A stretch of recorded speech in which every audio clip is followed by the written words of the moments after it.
নিচে নারকেল গাছের পাতা পড়ে কি। গুড মর্নিং বন্ধুরা, এখন বাজে ঘড়িতে বেলা 11টা আর এখন আমি আমার ব্লগটা স্টার্ট করছি। আজকে মর্নিংটা একটু দেরিতেই স্টার্ট হলো।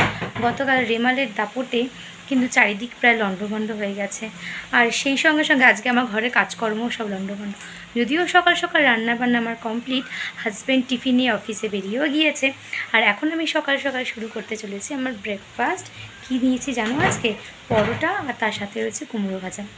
কিন্তু ঘর পুরো অগোছালো হয়ে গেছে, সেগুলো সব গোছাবো। একটু ব্রেকফাস্টটা করে নিই, তারপর স্নান হয়ে গেছে, সকাল সকাল ব্রেকফাস্টটা করে নিই, তারপরে ঘরটা গোছাবো, ব্যাস। তারপরে মোটামুটি আজকের মতন কাজগুলো কমপ্লিট হয়ে যাবে। তো বন্ধুরা, প্রথমেই চলে আসলাম ভালো করে বিছানাটা পরিষ্কার করে রাখতে। ছেলে সকালবেলা পড়তে বসেছিল, তাই পুরো বিছানাটাকে আরও অগোছালো করে রেখে দিয়েছে, তাই সেটাকে ভালো করে ঠিকঠাক মতন আগে আমি গুছিয়ে নেব। আর ছেলের তো এখন ভীষণ আনন্দ, যেহেতু গরমে ছুটি রয়েছে, বাড়িতে রয়েছে, আর করছে সেই রকম পর্যায়ের দুষ্টুমি। বাচ্চা মানুষ এই যে বারবার টেডি বিয়ারগুলোকে ছুঁড়ে দিচ্ছে, যাতে আমার কাজ করতে বিরক্ত লাগে। কালকে সারা রাত্রি কারেন্ট ছিল না, রাত্রি 12:30 থেকে কারেন্ট অফ ছিল, আর কারেন্ট এসেছে আজকে সকাল 11টার সময়। সেই জন্য সারা রাত্রির ঘুম নেই বলে মাথাটা ভীষণ যন্ত্রণা করছে। আর তার মধ্যে এই যা বলতে বলতেই আবার লোডশেডিং হয়ে গেল। কী আর করা যাবে বন্ধুরা, ব্লগটা তাহলে আর অন্ধকারে তো কন্টিনিউ করতে পারো না। চলো তোমাদের বাইরেটা দেখি। দেখো বন্ধুরা, কালকের ঝড়ে গাছের কত বড় লাউটা পড়ে গেছে।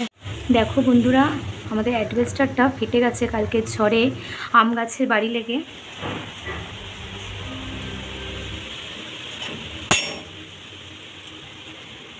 বাইরে বৃষ্টিও পড়ছে, জানি না কতটা তোমাদের দেখাতে।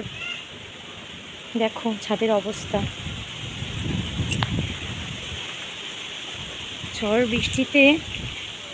দেখো আমাদের গাছে কাঁঠাল হয়েছে, যাক কাঁঠালগুলো অক্ষতই আছে। তাহলে দেখো নিচে নারকেল গাছের পাতা পড়ে কি অবস্থা। বাইরে ভীষণ বৃষ্টি পড়ছে, তাই আর বেশিক্ষণ দাঁড়াতে পারলাম না, তাই তোমাদের এই সিঁড়ি ঘরে দাঁড়িয়ে তোমাদের ছাদটা দেখাই। দেখো পেয়ারা গাছটা নুয়ে গেছে। কাল রেমালের দাপট হয়েছে ঠিকই, কিন্তু আজও তার সাথে সাথে ঝোড়ো বৃষ্টি হচ্ছে, আর তার সঙ্গে চলছে দমকা হাওয়া। চলো, এখানে আর দাঁড়িয়ে থাকতে পারছি না, তাহলে এবার নিচে যাই। আজকের এই ভিডিওটা এখানেই শেষ করছি, দেখা হবে আবার পরের ভিডিওতে। ততক্ষণ সবাই ভালো থাকবেন, সুস্থ থাকবেন, আর আমার ভিডিওটাতে একটা লাইক দিয়ে আমার পাশে থাকবেন। অনেক ধন্যবাদ।